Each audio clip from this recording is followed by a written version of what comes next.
মৰমৰ ছাত্ৰ-ছাত্ৰীসকল তোমালোক নিশ্চয় ভালে আছে।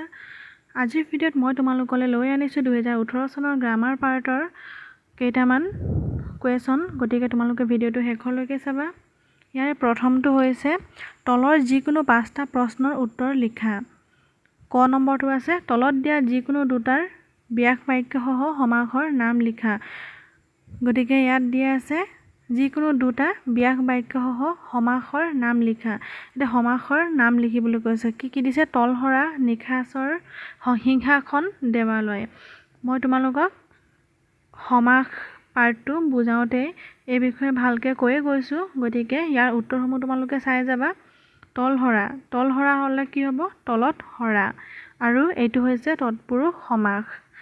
লগতে নিশাচৰে যি, বহুব্ৰীহি সমাস। তাৰপিছত সিংহাসন, সিংহ অংকিত আসন। সিংহ অংকিত আসন হৈছে কৰ্মধাৰয় সমাস। তাৰপিছত দেৱালয়, দেৱৰ আলয়, তৎপুৰুষ সমাস।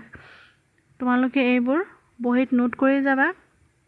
তাৰপিছত খ নম্বৰত আছে তলৰ যিকোনো দুটা শব্দৰ সন্ধি ভাঙা। এই সন্ধি নামৰ বিষয়টো মই তোমালোকক আগৰ ভিডিঅ'ত বুজাই গৈছোঁৱে। তোমালোকে যদি চোৱা নাই তেতিয়াহ'লে ভিডিঅ'টো চাই ল'বা। তাত বহুতো ইম্পৰ্টেণ্ট শব্দ দিয়া আছে। এতিয়া ইয়াত কি দিয়া আছে? গায়ক, উচ্চাৰণ, প্ৰত্যাখ্যা, দিগন্ত। গতিকে এইবোৰ সন্ধি ভাঙিলে কি হ'ব? উত্তৰ গায়ক, গা যোগ অগায়ক, এইটো মই আগতে কৈ আহিছোঁ। উচ্চাৰণ, উদ্যোগ চাৰণ, এইটো মই তোমালোকক কৈয়ে গৈছোঁ। প্ৰত্যাখ্যা, প্ৰতিযোগ আশা, দিগন্ত, দিক যোগ অন্ত।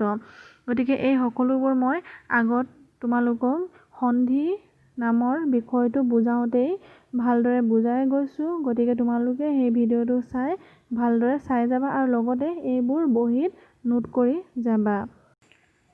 তাৰপিছত ঘ নম্বৰটো চাই যোৱা। তলৰ যিকোনো দুটা শব্দৰ মূৰ্ধন্য ন হ'ব লাগিছিলে। মূৰ্ধন্য ন বা মূৰ্ধন্য খ হোৱাৰ কাৰণ লিখা। প্ৰাণ, বৰষুণ, বৃক্ষ, বিশিষ্ট।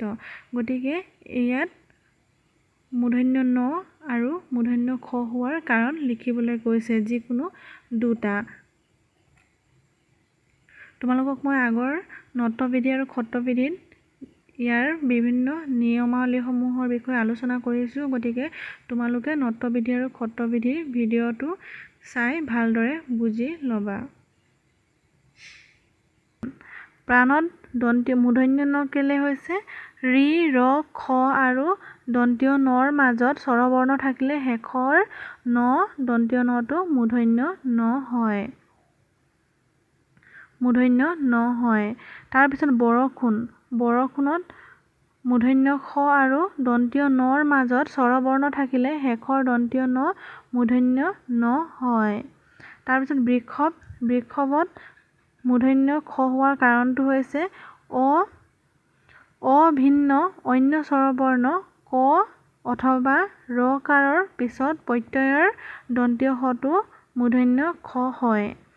বিশিষ্টত দন্তীয় ত হোৱাৰ কাৰণ হৈছে মূৰ্ধন্য ত হোৱাৰ কাৰণ হৈছে ইয়াত মূৰ্ধন্য ত বৰ্গৰ আখৰযুক্ত দন্তীয় হ মূৰ্ধন্য খ হয়।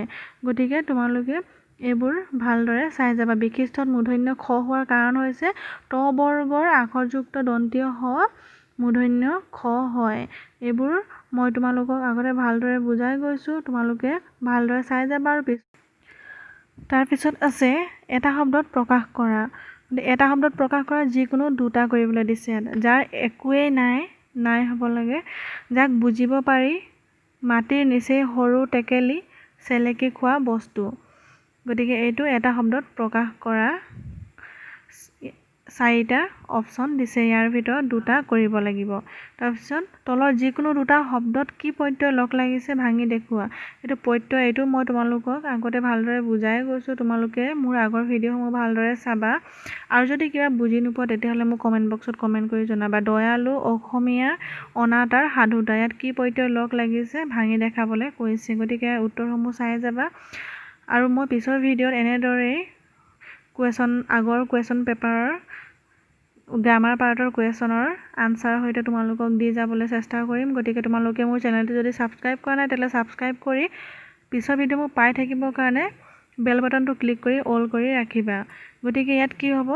যাৰ একোৱেই নাই, নিশ্চ, যাৰ একোৱেই নাই নিশ্চ এইবোৰ তোমালোকে নোট কৰি যাবা যাক বুজিব পাৰি বোধগম্য মাটিৰ নিচেই সৰু টেকেলি ভুৰুকা চেলেকি খোৱা বস্তু শ্লেষ্য এইটো ইম্পৰ্টেণ্ট শ্লেষ্য তোমালোকে এইবোৰ বহীত নোট কৰি যাবা তাৰপিছত দয়ালু দয়ালুত কি প্ৰত্যয় যোগ হৈছে আলু দয়া যোগ আলু অসমীয়া অসম যোগ ইয়াৰ প্ৰত্যয় যোগ হৈছে অনাতাঁৰ অনা যোগ তাৰ সাধুতা সাধু যোগ তা গতিকে ইয়াৰ ভিতৰত কেইটা কৰিবলৈ কৈছে তোমালোকক যিকোনো দুটা গতিকে প্ৰত্যয় তোমালোকক চাৰিটা ভিতৰত যিকোনো দুটা কৰিবলৈ কৈছে গতিকে ইয়াত যিকোনো দুটা কৰিলেই হ'ব তথাপিও তোমালোকে এই গোটেইকেইটা নিজৰ বহীত নোট কৰি যাবা